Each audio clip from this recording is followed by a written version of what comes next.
So today I'm going to be talking about 2 half double crochet and 3 single crochet, which is the way that I write it, but it can be 2 half double crochet decreases in any 3 stitches. It doesn't have to be worked into the single crochet. It's just that single crochet stitches are what is in amigurumi crochet patterns most often.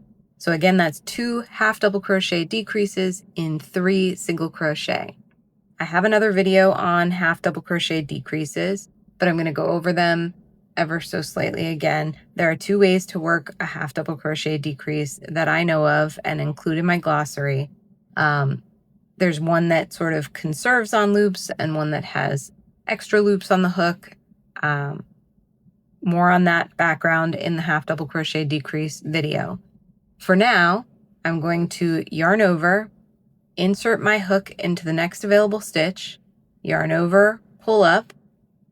This is the first leg of a half double crochet decrease.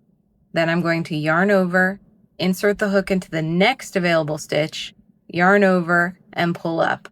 I now have 5 loops on my hook. That's the first 2 legs of the first half double crochet decrease. So then I'm going to yarn over and pull through all 5 loops. 1, 2, 3, 4, 5. That is a half double crochet decrease. Now to make the 2 half double crochet decreases in 3 single crochet, I'm going to work a second half double crochet decrease beginning in the same stitch that the first half double crochet decrease ended in, and I'm going to complete it in the next available stitch. So the 2 half double crochet decreases will only use 3 stitches, 1, 2, 3, and it will decrease from 3 stitches down to 2 stitches. So let's work that. Yarn over, insert your hook into the same stitch that you ended the previous half double crochet decrease into. Yarn over, pull up. That's the first half double crochet decrease leg. Yarn over, insert your hook into the next available stitch. Yarn over and pull up. That's the second leg of the half double crochet decrease. You're going to yarn over and pull through all of those loops, 1, 2, 3, 4, 5. Now we have 2 half double crochet decreases in the space of 3 stitches, which decreases from 3 down to 2. This is a good way to create a decrease of just 1, because we could have done a decrease here and then just a half double crochet here.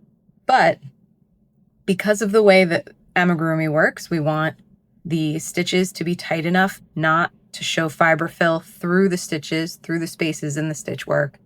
We want the fiber fill inside the 3-dimensional object to be fully contained, and putting 2 decreases in the space of 3 stitches keeps those stitches really tightly knit and close together.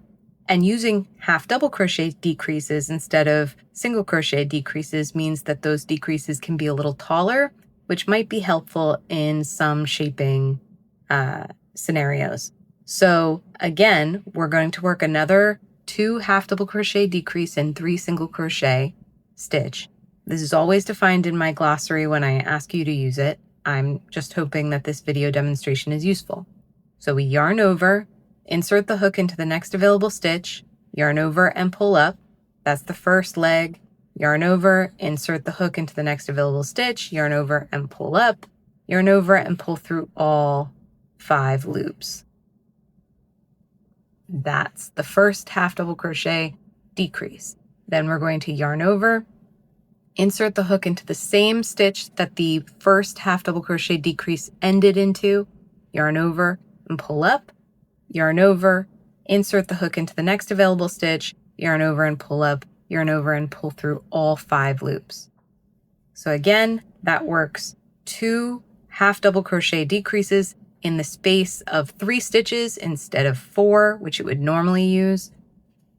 This works really well when you're shaping something and you need to decrease once, but you have an odd number of stitches, so you can't center that decrease in an even number of stitches.